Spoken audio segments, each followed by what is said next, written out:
مثلاً scroll.in پر شائع ہونے والے مضامین میں حالیہ تاریخی فلموں میں مسلمانوں کی نمائندگی کے بدلتے انداز پر تفصیلی گفتگو کی گئی۔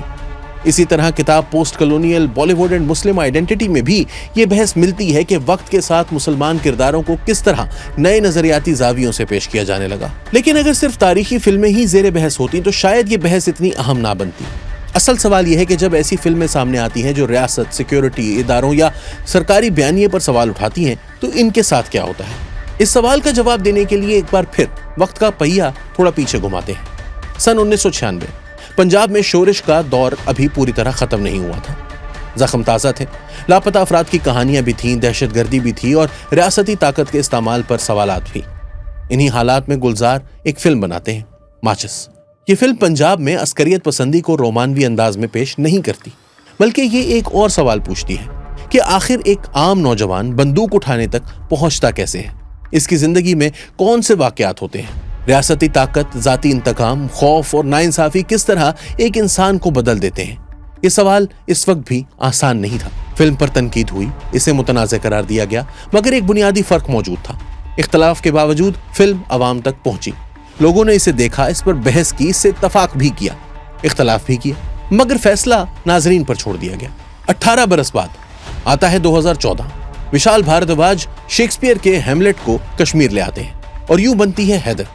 یہ فلم ایک بار پھر ایک مشکل سوال اٹھاتی ہے، کیا دہشت گردی کے خلاف جنگ کے دوران انسانی حقوق کی پامالی بھی ہوئی؟ کیا جبری گمشدگیاں حقیقت تھیں؟ کیا عام کشمیری ان دو طاقتوں کے درمیان پسا؟ یہ وہ سوالات تھے جن پر بھارت کے اندر بھی برسوں سے بحث ہوتی رہی ہے۔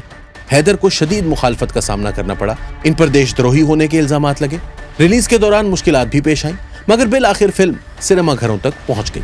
ناظرین نے خود فیصلہ کیا کہ وہ اس سے اتفاق کرتے ہیں یا نہیں۔ اب ذرا اس کے برعکس ایک اور سلسلہ دیکھیے۔ گزشتہ چند برسوں میں کئی ایسی فلمیں سامنے آئیں جنہوں نے قومی سلامتی، مذہبی شناخت یا تاریخی تنازعات کو اپنے موضوع کے طور پر منتخب کیا۔ دی کشمیر فائلز انہی میں سے ایک تھی۔ فلم نے کشمیری پنڈتوں کی ہجرت کو موضوع بنایا۔ بہت سے لوگوں نے اسے ایک نظر انداز کیے گئے المیہ کو سامنے لانے کی کوشش قرار دیا، لیکن اسی کے ساتھ متعدد ناقدین، فلمی مبصرین اور انسانی حقوق کے کارکنوں نے کہا کہ فلم نے مسئلے کا صرف ایک رخ دکھایا اور ایک پیچیدہ تنازع کو انتہائی یک رخی انداز میں پیش کیا۔ دلچسپ بات یہ ہے کہ اسرائیلی فلم ساز اور بین الاقوامی فلمی جوری کے چیئرمین نداو لاپید نے بھی اس فلم پر سخت تنقید کی، جس کے بعد بھارت میں ایک نئی بحث چھڑ گئی۔ یہ بحث صرف فلم کے معیار کی نہیں تھی، لاپید نے اس کو پروپیگنڈا کہا تھا۔ یہ اس بات کی تنقید بھی تھی کہ سینما تاریخ کو کیسے بیان کرتا ہے۔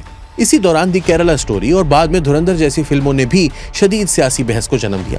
ان فلموں کے حامیوں کا کہنا تھا کہ وہ ایسے حقائق بیان کر رہی ہیں جنہیں برسوں تک نظر انداز کیا جاتا رہا، جبکہ ناقدین کا موقف تھا کہ ان فلموں میں حقیقی واقعات اور ڈرامائی عناصر کو اس طرح ملایا گیا کہ ناظرین کے لیے حقیقت اور تخیل کے درمیان فرق کرنا مشکل ہو گیا۔ یہی وہ نقطہ ہے جس پر معروف صحافی اور تجزیہ کار رضا رومی نے اپنے مضمون میں توجہ دلائی۔ ان کے مطابق ہندی سینما کے ایک حصے میں گزشتہ برسوں کے دوران قوم پرستی کا بیانیہ زیادہ جارحانہ اور زیادہ عسکری نوعیت اختیار کر گیا ہے۔ رضا رومی اسے مسکولر نیشنلزم کا نام دیتے ہیں۔